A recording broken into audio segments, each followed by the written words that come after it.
Welcome to Secrets from the Scene, a show for local musicians who want to improve their music, grow their audience, and learn about Minnesota's music scene. If you're interested in talking about all things music related and meeting interesting people from our local community, you're in the right place.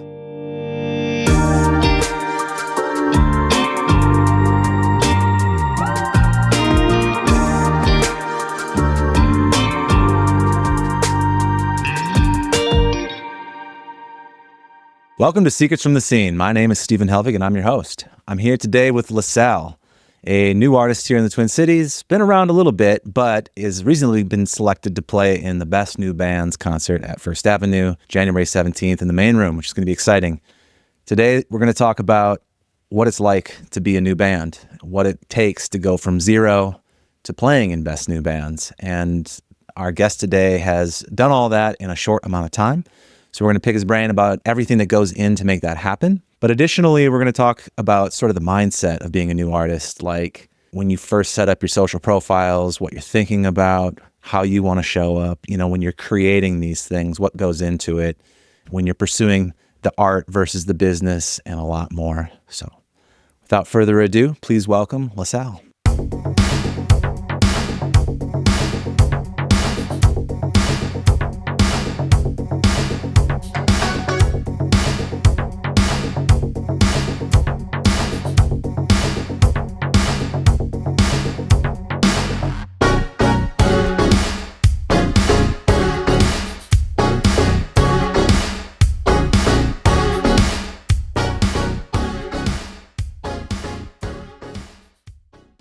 How's it going? Hey, man. Thanks for being here. Of course. Thank you for having me. Yeah, well, congratulations, first and foremost. Best New Bands is a fun time and a big accomplishment. What was your reaction when you heard that? I was actually on vacation, and I had gotten asked to do some other shows, in this period of time. And I figured, I feel like last year I had some friends that were doing Best New Bands, and they had heard about it like by August or September. So I was just like, sigh, next year maybe, because, I've always, everyone wants to play first half main stage. But I was on vacation, and I was at this beach by the ocean, and I was like, okay, phone, socks away, putting everything in my shoe, and I'm like, I'll check my phone one last time. And as I looked at my phone, the email popped up from Dylan Hilliker asking if we'd do it. And so I was just elated. I think I ran around the beach like this a little bit, but yeah, it felt really good. Did you know Dylan beforehand? Yeah. Dylan has always been very supportive and, of my music, and he looks out for us. He's always offering us good slots and stuff like that. He's great to work with. So yeah, he's a buddy for sure. Yeah. Do you know what the selection process looks like? For the bands? Yeah. I think it's I think there's a few people, like probably a gathering of the bookers for First Ave that can, do Fine Line, Amsterdam, whatever. And they kind of probably all come together, and which is great because I feel like there's a really wide range of artists, genre-wise, and even age-wise. There are some people that have been doing music in the city for a while that, it's always cool when there's someone you don't know on the bill. It's just they're folk or country or rock. I haven't seen, I don't know if there's been any metal band. Can you recall a metal band being on Best New Bands? I imagine, but yeah, there's certain niche genres that I don't think get much attention from First Avenue. Sure. They maybe don't love that, me saying that, but well, I don't think that's untrue. Obviously, part of the question of what's the selection process, because Best New Bands, it's Best New Bands that they've heard of. Yeah, it's very subjective. Right.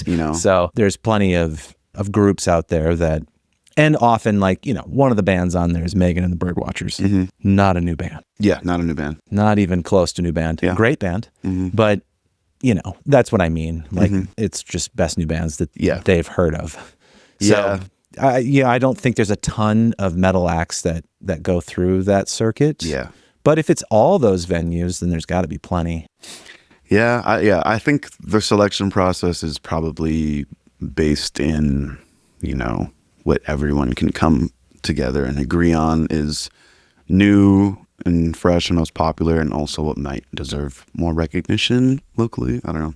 I feel I was kind of confused about it. I'm like, I feel like new band, best new band, it should be like bands that are like 4 years old or less, you know. But I think I see the kind of the vision, what they're going for. But yeah, it's great to be part of it, you know. Yeah. Either way, I think the sentiment is right in terms of like, hey, let's celebrate some new acts that are out there, you know, whether it's actually new or just sort of, you know, there's something about the career that's new. Yeah. And, you know, any reason to put together a big bill and do something at the main room, I think is worth supporting. Absolutely. I think it's a great thing. It's a great idea, you know. Yeah. Yeah, absolutely. Putting new acts on the big stage, you know. Yeah. In fact, I think they should do it more often. Yeah. And maybe they twice a could year. potentially do like more of a theme too. Yeah, they do the rock lottery. That's thing, true. That's kind of new. Which is so many friends and like, you know, a lot of just young people, you know, that I did it not this last summer, but the summer before that. And, you know, it was just a lot of local homies and it was awesome. Yeah. You know? Also some other, you know, kind of OGs or, you know, local legends that have been around for time. Don't ask me their names because I couldn't tell you, but yeah, but that was cool. I like the idea. So before this project, though, you've been in other bands. You've Yes. done music for a long time. Mm-hmm. In fact, you used to be a drummer. Yes. Still are, of course, but that's where you started. Yeah. And then you transitioned into a front person, the songwriter, the band leader. Yeah. Why? What happened? Well, the band broke up. As bands Womp tend womp. to do. Yeah, well, the band broke up, and you know that was kind of. It never really had occurred to me that I might have wanted to take the singer, songwriter, frontman role while I was in that outfit, right? And I don't think it really occurred to me until after the band broke up, and then after the band broke up, I moved to Austin, Texas. And then from there, I was still drumming a lot, doing a lot of drumming gigs, playing with some, you know, really cool hip hop and rock artists down there. And I think just somewhere along the way, I was like, you know, I started making my own beats, which is something I had started trying to be a part of more towards the tail end of the band, was contributing more to the production and the writing beyond just drums.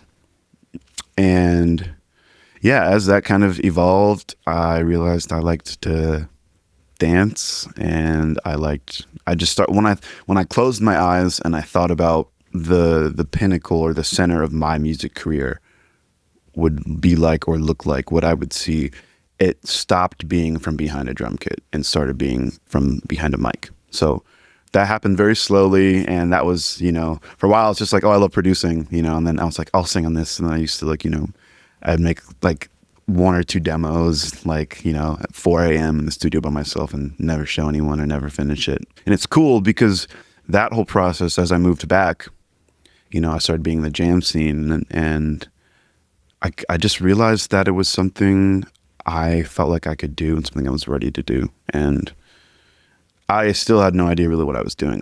Some people, like, you know, that were there might recall, but the first rehearsal was me inviting like a bunch of people that I wanted, you know, that I'd spoken to about maybe joining my band, that I wanted to be in a band with. And I just invited them out to my studio, and I would send them all these songs or whatever, or not. Some of them didn't even get the songs.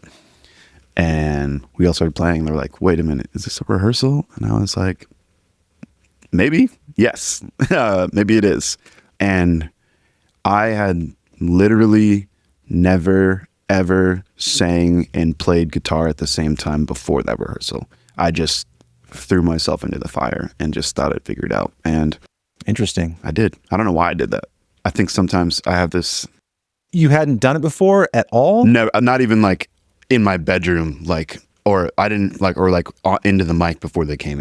I was just like, Just on your own. because I was really nervous about it. I was very, I don't want to say insecure, but I wasn't confident in my voice, and I was even less confident in the idea of playing and singing at the same time, something I've never like really been able to do.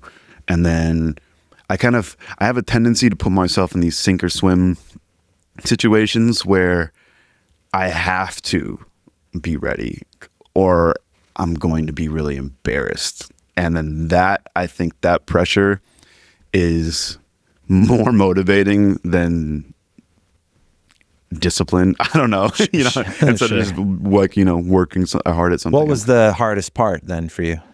Of singing and playing, or just like that whole process? I guess of being the lead person. Now that you can say like, hey, I'm a lead at this point. What was most surprisingly the most difficult part?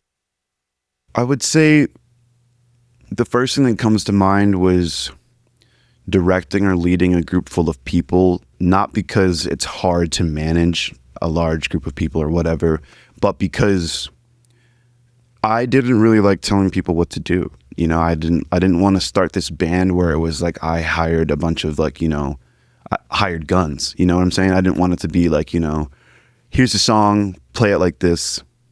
Here are the parts I wrote, play like this. I wanted to start a band, and write more songs together. And then it was I surprisingly got pushback on that. It was like, these guys are my best friends, they were, and even some people that have moved on from like, the band or that specific outfit, they're like, tell us what to do.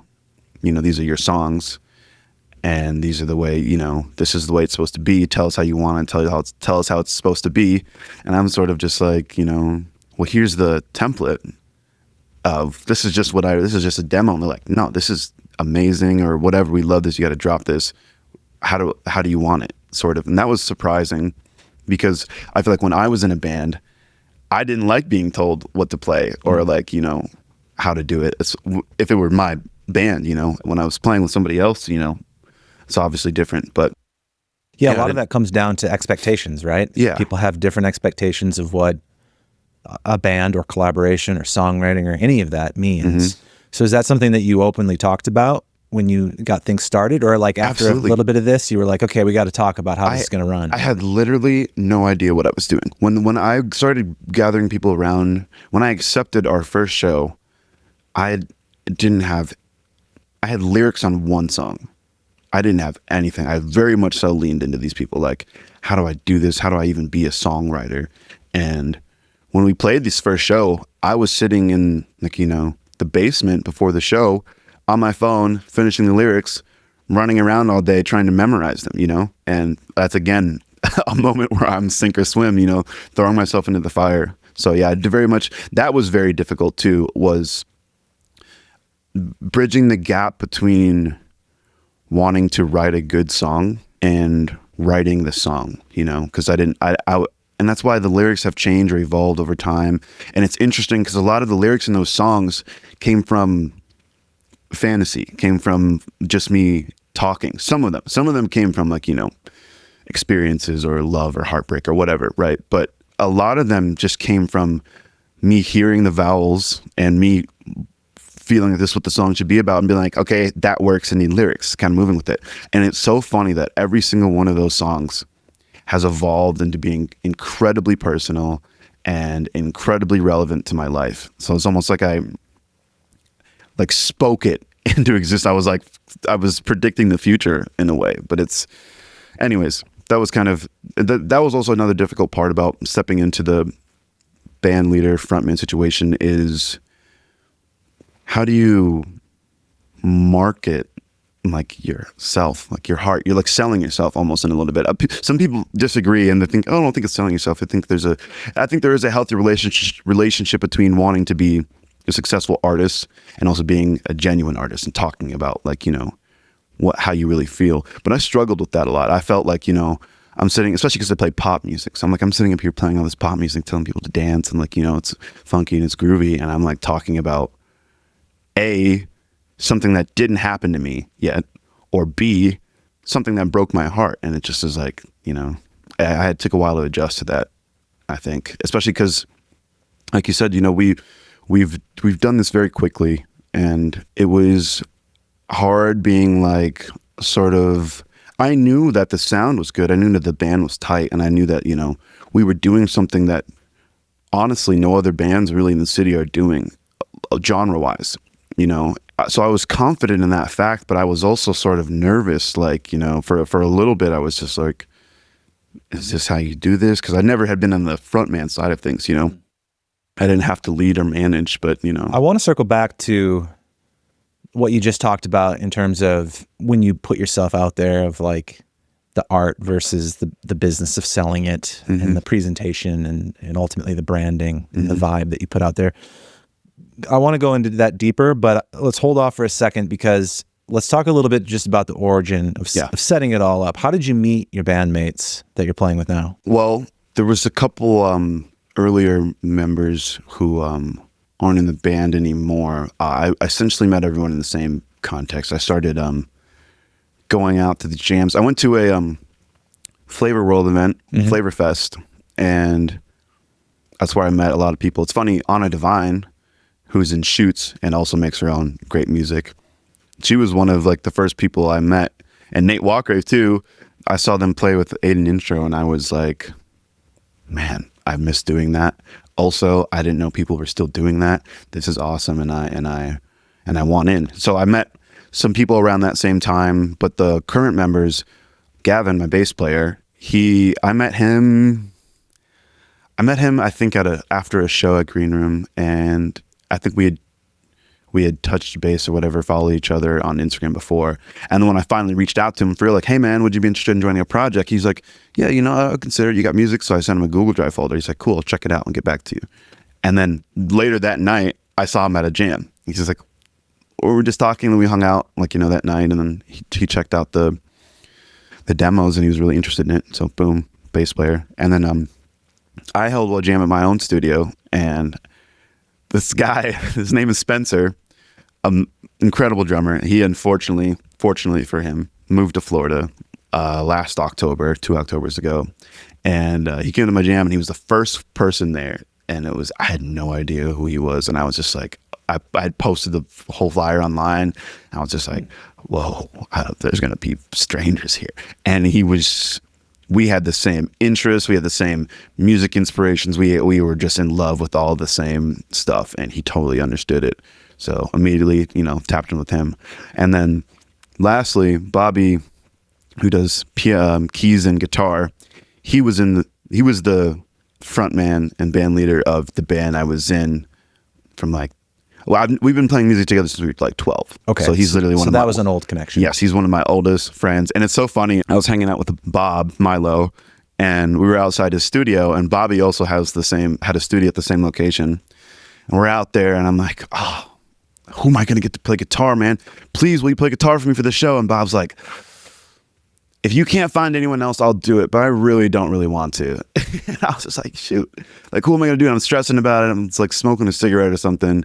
And then Bobby comes out. He's like, what are you guys talking about? And it was just like, oh, I was just like, yes. I'm like, do you want to play in the band? He's like, sure. Obviously, we have, irreplaceable musical chemistry. So yeah, that was easy.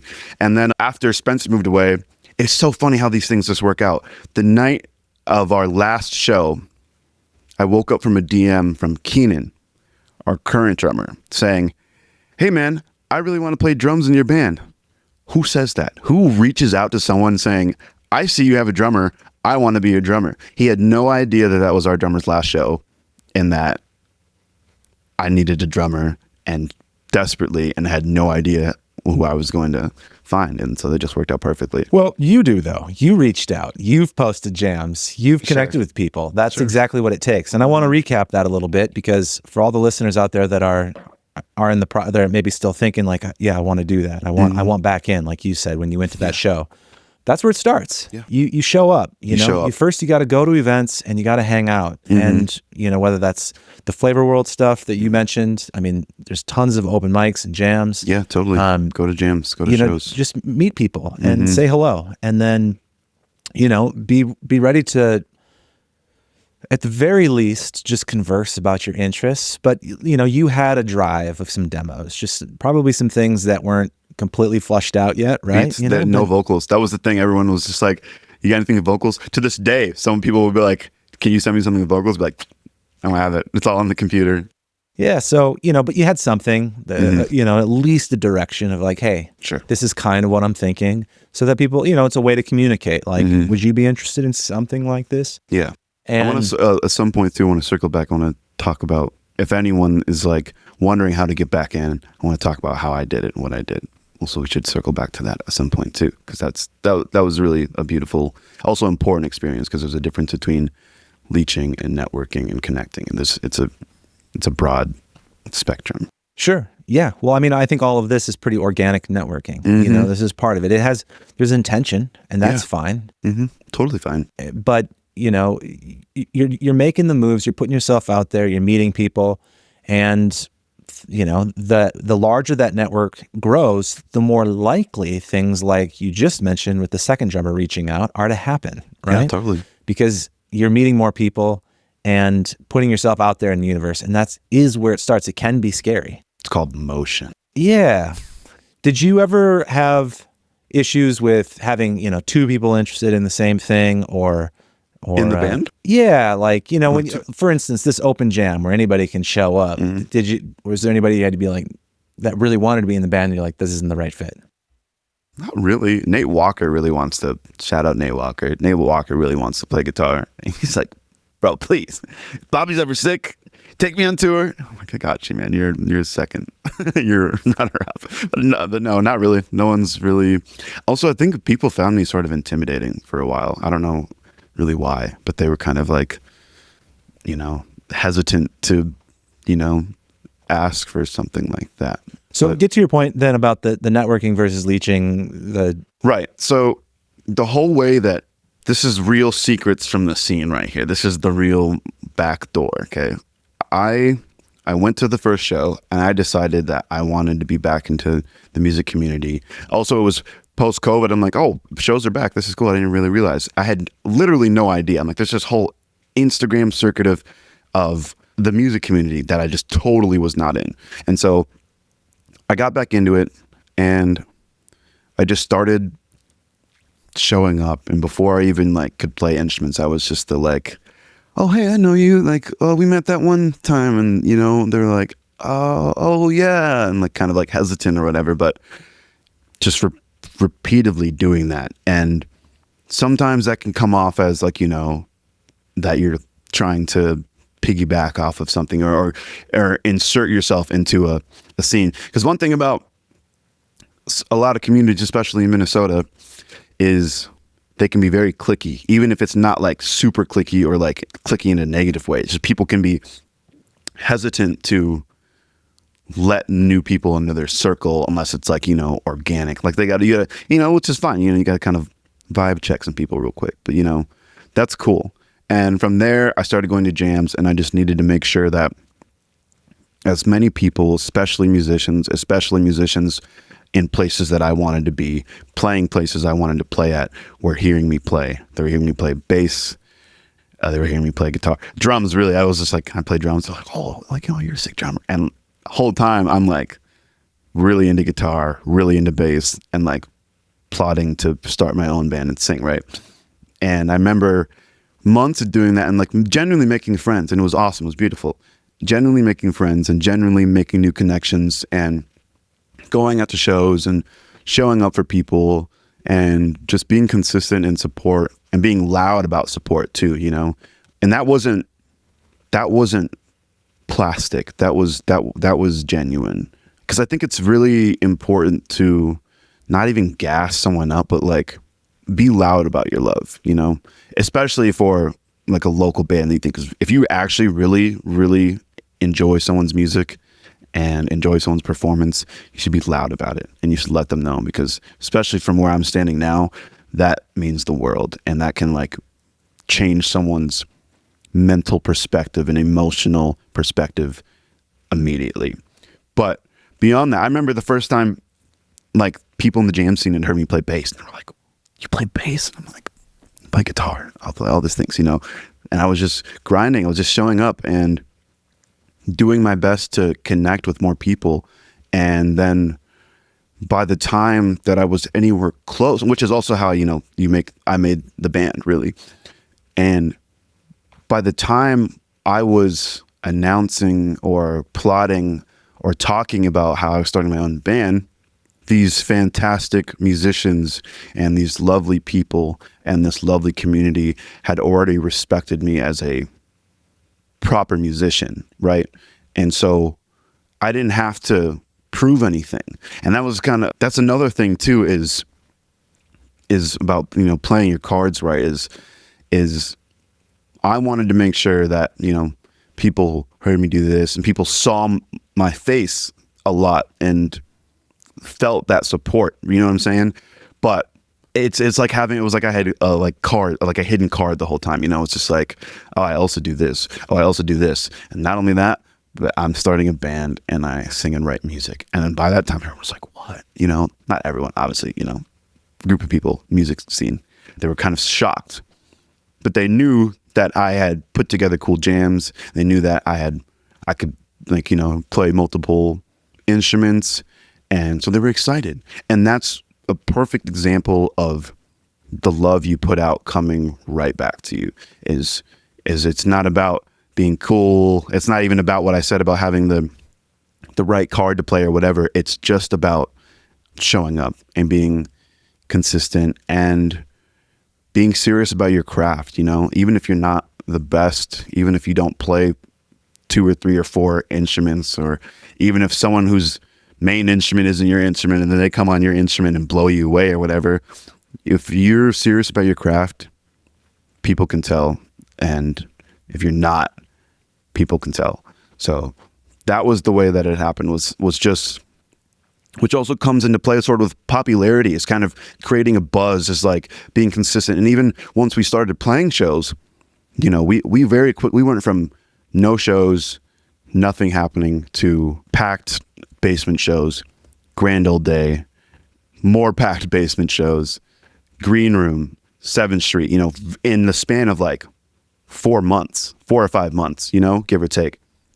And that came from, like, for instance, Eli Iwata, who's a keyboardist in Room 3 and, you know, has done a lot of show work and has been very supportive. Huge. He literally put me on the Chop Shop bill, which was one of the most popular house show, was the most popular like house show venue.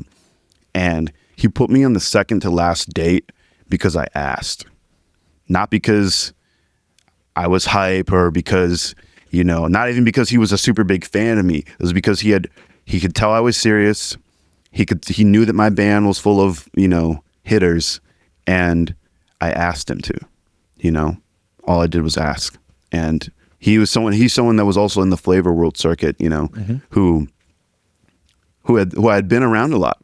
So I didn't have to prove myself because I had already done that by showing up and being a part of that scene and playing my instrument, you know, and talking to him, like, you know, forming a genuine connection. And then from there, it was sort of like people would come up to me after shows that I didn't know and be like, I've been hearing your name so much and I didn't know, what's your name? I'm like, oh, my name is Lasalle. It's like, oh, you're Lasalle. Like, you know, it was like this, it was kind of strange going from like your friends supporting you into like your friends of friends supporting you, and to like also being appreciated by, you know, other people who were just at the show or passing by. And then all of a sudden people you don't know, have never met, following you on Instagram and then coming up to you in person and being like, hey, you're so-and-so, right? And I saw you here, and being like, oh, that was a great show. Like, I didn't even, there were so many people there. And like, you know, that's like, you know, that changes something in you, and it can change some things for the worse. But I like to think that, you know, if you're genuine about it, then that's something you really appreciate. And that's something that like opened up my heart, you know? Yeah, there's a balance, right? But I do think it starts with being genuine about what you like, who you are, what interests you, so that you can look for those things in the scene and loudly support them, as you said. Totally. If you're only looking for what's successful, but you're not like 100% into that, or maybe you like it, but it's not really what you're intending to do, right? You know, then it can come off potentially the wrong way. Yeah. So I think you have to start by just kind of that self-discovery, understanding like, this is who I am, this is what I want to be doing. Totally. And then just, be a supporter. And there's going to be a certain amount of time. I think for you, it probably happened maybe quicker than on average, but that's partially that this isn't your first band. You were in a band and you had a lot of experience playing in that band. Oh, that's another huge part of it, is that I've done all of this before. I've been in the band that played the Depot Coffee House up to 7th Street Entry, selling it out. I know you had a lot of experience doing it, and so that helped. So I think for any listeners going like, set your expectations. If it is truly your first band, this ramp up is going to take you longer, more times than not. Yeah. But if you're getting back into a scene, this is all of these things are very valid and will help you. So you show up, you support people, you make friends, and then the universe usually does the rest from there. Absolutely. But the thing is that you're going to make the right type of friends if you're genuine. Yeah, totally. If you start making friends that are a bit more forced or not quite in the things that you're going to want to do, it probably won't last. There's nothing wrong with that. Or it will last, and that's just as bad, or maybe even worse. Sure. Then you look up and your whole circle is like people that don't actually care about you, or people you don't actually care about, and then you realize, and you lose yourself. You're like, I've been pretending to be someone I'm not. I even struggled with that on some level, being like struggling with like marketing and popularity, but also like being myself. Well, let's get into that next, because that's kind of come up a few times, which is ultimately like, so the business side of that is essentially branding. Like, what do you want your online image persona to be? How do you want other people to see you when you're not there? That's your brand. Yeah. And then there's like you personally, and sometimes these things are identically the same, but often they're not, for a good reason, right? Because we all understand that you have your art, but if you're trying to grow it into the biggest thing you possibly can, there's the business side of it. Yeah. Things have to function. What sets your art apart? Yeah. Maybe that's what the episode is called. What are the worries that go through your mind when you first like, hey, all right, I'm putting this band together. I got to make a page for it. I got to start like presenting this. And when you think about what am I going to present? How do I want it to look? How do I want it to feel? Well, I'll say, first of all, too, part of sort of connecting these last 2 points, part of what happened with my band happened so quickly, I feel like also was because the music scene was just sort of beginning to reflourish and reopen up after, COVID happened. Literally, we were all inside. It was like everyone's outside again now, Like, so literally the summer where we were doing, like, coming into the scene, I feel like was when stuff was like really starting to really, really come back in full bloom, right? And yeah, part of that was just getting on the train while it's going. You gotta have to think fast a little bit, and I think with marketing, man, it's so tough. I feel like when I see, I'm not interested in seeing the same thing over and over and over again. You know what I'm saying? It's like when you post about a show and it's like pictures from your last show and you're like, recap from da-da-da-da, come and see us, da-da-da-da. There's nothing wrong with that. And I do that, but there's something that feels really cookie cutter about it. There's something that feels unpleasantly repetitive about it, where I feel like you have to find the balance between like three things: being yourself, being different, and also being cool. You know what I'm saying? It's like, that's what the whole hype is about. Everything's cool. It's all about the hype. And like, if you notice it, a lot of the most popular people coming up in like the music world, it's a lot less Justin Bieber's and like, Taylor Swift's. They're kind of already like grandfathered in. So everything they do is, obviously already there. But a lot of the new people, they're like, they don't care. They're so cool. They're so nonchalant. They're like, new song out now. You know what I'm saying? I would say that's always been sort of the indie attitude. Right, yeah. Which I guess is because indie is, that's sort of what it's all about. It's everyone's wanting to be indie or being a part of something indie, because we're all sick of this world like feeding us the same stuff, I think partially yes, but it's also just because that's how the industry's moved. Yeah, right? totally. There's less here's a new signed artist that's getting radio play on top 40, you know, old school way of breaking somebody out. And it's more of everybody's building from scratch on social media. Totally. Yeah, with social media, I don't know. You could just don't take yourself too seriously, because if you have to like, and don't try to be cool either. It's like such a hard. I'm not saying that. I'm not saying I figured it out, and I'm not saying. I think what you just said is such a perfect synopsis of how difficult it is. Because at one time you say you've got to do these 3 things, and then like 2 minutes later, it's like maybe don't do all 3 of these. Yeah, I don't know.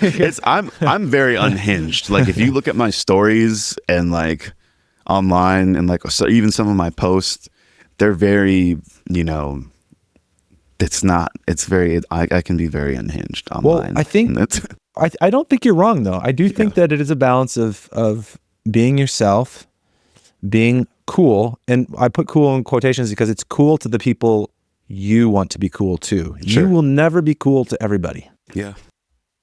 You have to pick your group. What is cool in the thing that you're doing? Sure. Because what's cool to you now won't be cool to you in 10 years. Yeah. What's cool to this group of people isn't cool to this group of people. You got to pick. And that's why you see such a fracturing of the music industry in general, why there aren't huge superstars, because everybody can find an audience somewhere with social media, and what is cool is very diversified. And so you can find some people that, traditionally speaking, would be very uncool to one group of people that are killing it in their little niche of the world. Yeah, totally. I think think about like punk bands, you know.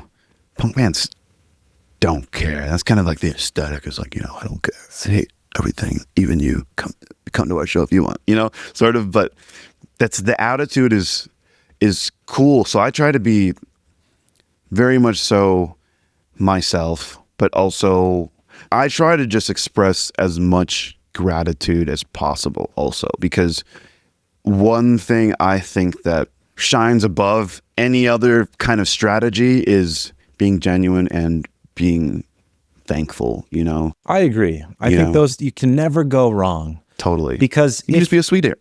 Because if you do those things, you will find the people that are like you. Yeah. And that will always be a good strategy, finding people that are like you personally. Yeah. And then it can reach far beyond that, sure. And also it's just good for the spirit. Yeah. It's good for the world. Yeah. Be genuine, be authentic. Yeah. But let me ask you this. On social media, though, you still have to market stuff. You still have to say, hey, we are playing a show, and hey, we'd like you to check this out. You know, there's still just the practicality of trying to get word out. So what parts feel like self-expression and what parts feel like marketing? I feel like, well, if we really get down to it, like the post you're making, right? What are you posting? You know, because here's the thing too, is I don't like hearing about the same show over and over and over months and months in advance, unless it's like a, you know, like our biggest show yet, or an insane lineup, or blah, blah, blah, or you like literally like supposed to. A lot of, I don't know, not a lot, but some people might say that I'm bad at promoting, but I don't decide if I'm going to go to a show until the week of anyways. You know what I'm saying? So I'm like, that's another thing about kind of creating like this exclusivity is like being like, or not this attitude like you don't care, but just being like playing a show when you keep talking about the show, like sometimes you have to do it, and you want people to come, and sometimes that's what it takes. But for me, sometimes it annoys me when I do it, you know, because I can tell when you're marketing a show because you want people to come to the show and you got to market the show. And I can tell when you're marketing a show because you're excited. You know what I'm saying? If you're like marketing a show, let's say you're like, hey guys, we're playing at Underground Music Cafe on, you know, in 2 months, or like in a month or whatever, right? And you're kind of you're just copy pasting almost. Come through, or you're like being fake excited about it. I'm like, you're not even excited. Why should I be excited about it? You know? I mean, it's a difference. You should still go out and support if you want to, obviously. But I guess that's the difference between being like marketing and being yourself is, what are you excited about? You know, are you playing the show to play more shows? Are you playing the show because it's a good lineup and you're going to benefit from being on the same bill as the other bands that are on the bill? Are you playing the show because it's the only show you can kind of book? You know what I'm saying? It's like, also, I feel like if you have a good lineup and a good show, and you've created, if you're going to do marketing and you're going to really, really like promote it, then go all the way. You know, make a promo video, do a photo shoot, do something like, you know, create. There are a lot of great photographers and videographers in the music scene. You know, pay them, ask them. You know, they might just do it because they want to do it. You know. I remember Brandon Lee Tulloch of Poetic Roots. He's a phenomenal videographer. And I just asked him, like, hey, would you shoot this promo video for my Valentine's Day show? He's like, sure. Shoots my car pulling up, shoots me walking into the bar, shoots us at the table. Boom, done. 15, 20, maybe 30 minutes, you know? And then posted that. And that video did so well. It was just like, people were like, oh, it's so hype. So simple, you know? And it's all about, like, if you're really going to be the talk about your show, be the cheesy, go all the way. Or if you're going to not do it, then, and you don't care, then don't care, you know? And that can be maybe cool too. When you're in the middle and it's sort of just like, you know, you're talking about, I can tell when it's not really excitable. And also, if you have a good show at a good venue with a good lineup on a good night of the week, people are going to come. Regardless, doesn't matter if the poster's out there and the bands are in communication and the venue's in communication and everyone's posted about it and as many people that are going to see it, you don't really get more reach by posting more. It's the same people seeing it, you know, which is good to remind people. But if it's gonna be a good show, it's gonna be a good show. When we played on Valentine's Day last year, there was a freak storm, a freak blizzard, right? The roads were horrible. It took me an hour to get there. Everything was late. Everything was pushed back. No sound checks, but we had to push everything back. It was crazy. I was like, no one's going to show up. It was packed. And that's because it was just a good lineup at a good venue. And we had the marketing schemes. You know, you don't do it halfway. I said, here's the Valentine's Day food menu. Here's the special drinks. Here's the lineup. It's Friday night, blah, blah, blah, blah, blah, blah, blah, blah. If you're really going to do it, then do it. Because I feel like that separates you. That's you marketing the show, not you trying to convince people coming to the show. And that separates you and your artistry from the act of having to, you know, promote a show. So I think to clarify a few things and to recap a little bit of what you're saying, I think that in some ways it starts with, well, play shows that are worth playing, you know, like make sure it's an event. It's a big deal. And, you know, one of I think a very common mistake for new bands is sometimes they're just playing too often. Sure. And so then you're sometimes you got to, but yeah, I think when you especially when you're starting, but a lot of times if you're new, you're not necessarily headlining that. You might just be on the bill. Sure. And so there's a little less pressure to get people in the door. Also ask bands that are more popular than you. And ask them knowing that you're doing it because you want them to help you. Ask them to help you out. And they just might, you know? People have asked me to do that, and I was happy to do it, which is kind of crazy that people are like, no, help us out. But I'm like, easy. So you know? It starts by playing shows that you believe in with good lineups. And if that means spreading some things out a little bit. And then if you're going to market it, do the marketing well. Don't half-ass it. Go in and try to be as creative as possible about the marketing. Like do it well. In terms of the other approach of like only saying a little bit, keeping it a little exclusive, I do think that can work, but it will only work if you already have hype and buzz. Sure. If you don't have that absolutely will not work. Totally. I mean, no one will be there. If you have enough people that enough people have to see it for it to if nobody knows about the show, they're not going to come. I don't do that. I don't think I can get away with doing that. But that would be so nice. I would just love to be able to say, here's the show. And here's the if there's music enough coming, demand, you know? then that works. And that can be very cool. It's the dream for everybody. Yeah. But don't feel bad if you're like, that's not going to work. That's not where you start, generally speaking. I just sit there and I'm like making this bio and I'm like, hey guys. And I'm just like, I'm like trying to pick the perfect pictures. And sometimes I'm like, cool, I love these pictures I'm posting. It's sick. But I don't know. I'm trying to, that's another thing is you got to play this sort of game and build this sort of hype around your artistry and your band so that you can get to the point where your presence in a music scene and your presence online and your art in general isn't tied in with a local scene. And I don't mean that you got to blow up and that's the answer. What I'm saying is when you go to a band's Instagram page, let's say, or even you go to my Instagram page right now, it's show recaps, awesome, photographers that, came and took pictures of you and that kind of stuff. None of it is related to my art. None of it is my art. All it is documented moments of me performing live. And I don't think that's what art is about. I think it's important and I think you have to do that.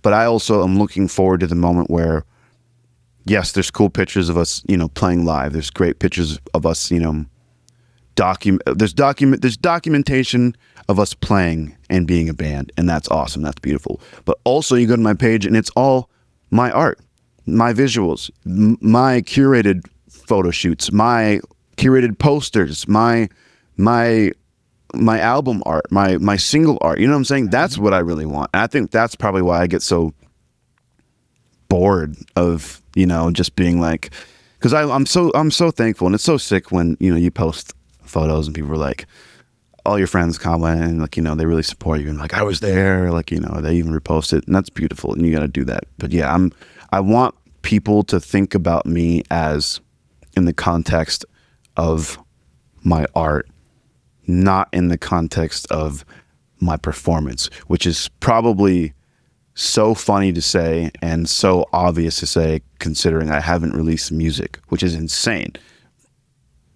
But that's kind of that's where I feel with that. I'm looking forward to just being like, making it about the art. When's the first release coming?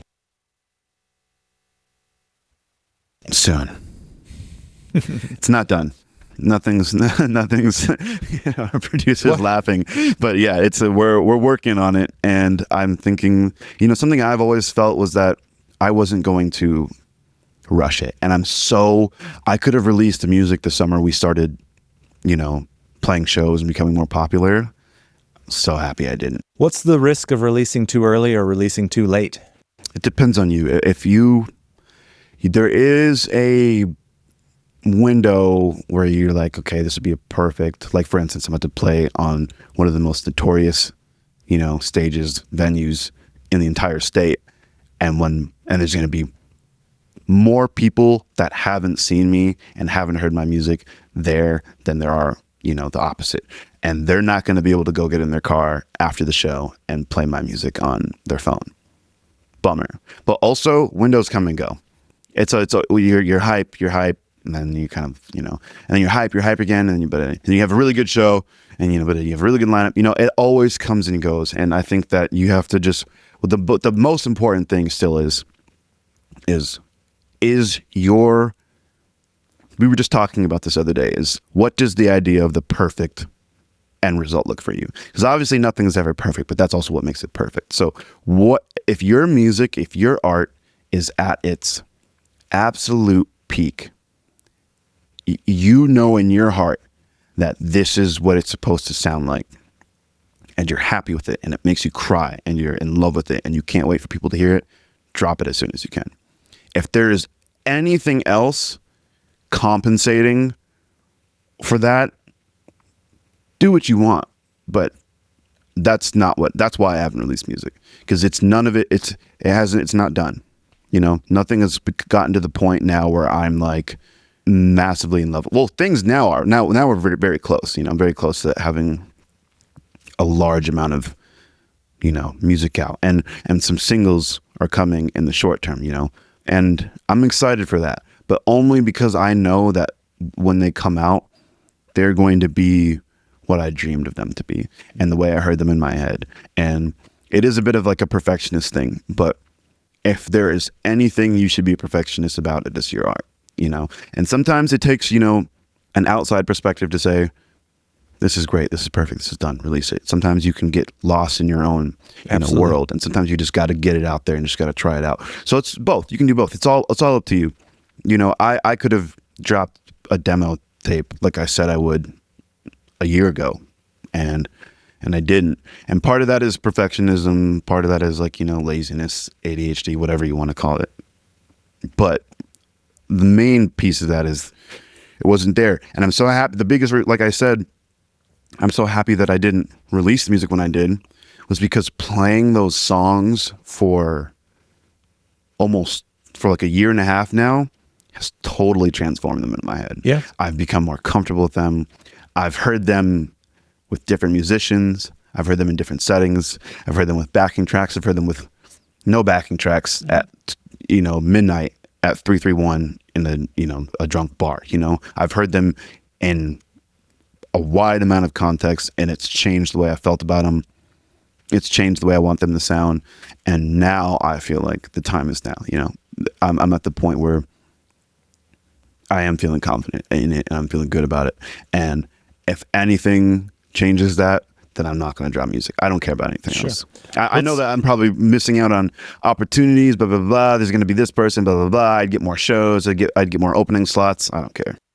Let's talk about the show coming up, Best New Bands. Mm-hmm. Tell people what to expect. We're playing the bangers. There's a set list I've been playing basically with very little change. You know, the addition of maybe like 4 or 5 songs since we started, but it's the songs that if you've been coming to the shows, if you've heard us playing, that. What about for people that haven't heard you? Pop, grooving, dancing, R&B, high energy, 80s rock meets 90s R&B meets, you know, all this Prince, Michael Jackson influence, and also all this alternative rock, you know, 2000s, 2013s or whatever, 20 teens influence, wide range of things. The kids, like, I guess we're not kids anymore, but like, you know, the young people love it and their parents love it and everyone can enjoy it. And I think that that's so awesome. I think it's so beautiful. It doesn't go too far in any direction. Everyone's like, younger people like my age are like, this is awesome, I love it, and they love coming to shows. And then their parents are like, this reminds me of the shows I used to go to. Sure. So it's I think that the whole idea of best new bands is, humbly, I'm so happy that we're a part of it, because not necessarily because we're the best, but I believe that it's a showcase of new bands. And I think that we've really done something special in the city, and Who are the other thrilled. bands playing that night? You have Megan the Birdwatcher, Sophie, I can't remember her last name, how to pronounce it. She's also great. I've checked out her Instagram and stuff. She's awesome. Shoots, love those guys. Finally get to play a show with them. We've, like, just missed each other on so many bills, but yeah, they're awesome.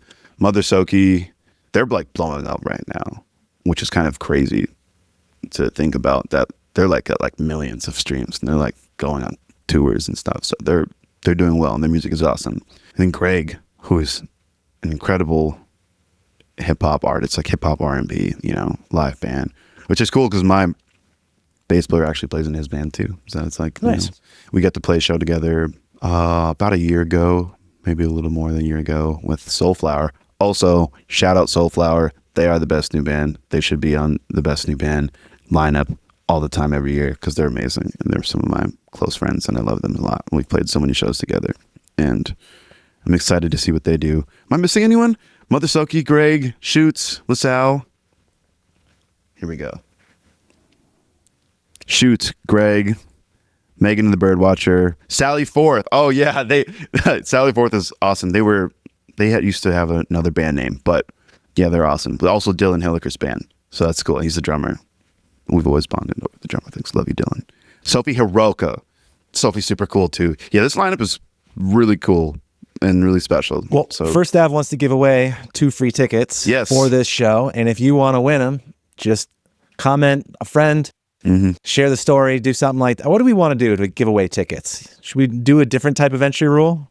What do you think's the best? I don't know. Well, they love doing the comment, tag someone you'd bring in the comments. Tag someone you'd bring. And post it on your story, and maybe we should make it more difficult. Give us 3 reasons why you love local Minneapolis music. Leave a comment that is exactly 189 characters. Yes, telling us why you'd cite like your sources, please.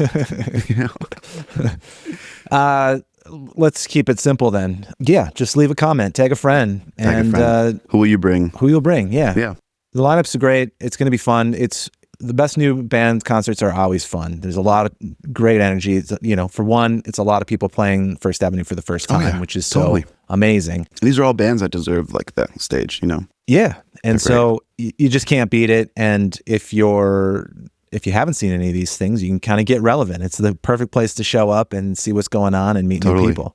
So if you're interested, tag a friend in the comments, and you'll be entered to win 2 free tickets.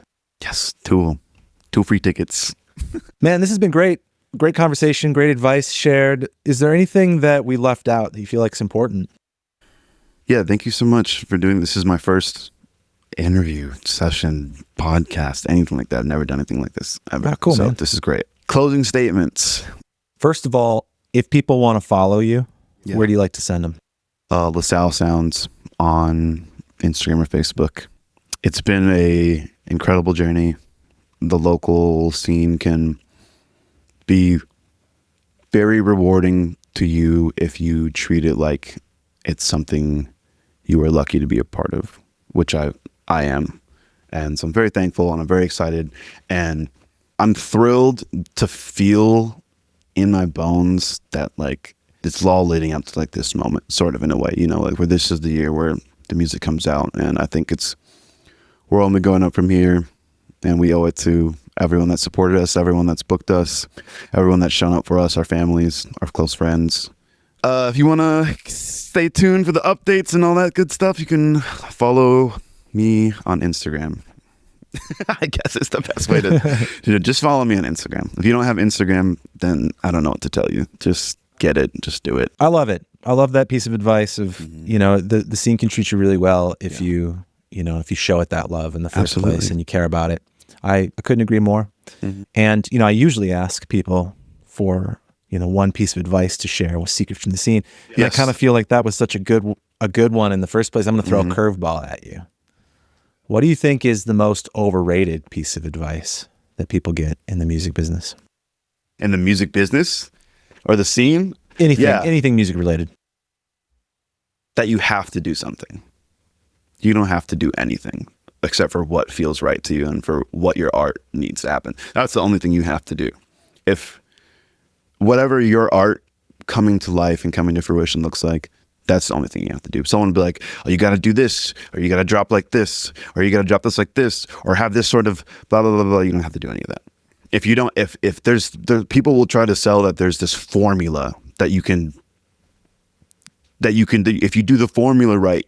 And part of that has truth in it, and you can do both, which is what I've done. I've tried to piggyback and keep the momentum going, and but the only thing that matters is that you love your art. And so the most overrated piece of advice is that you have to do something.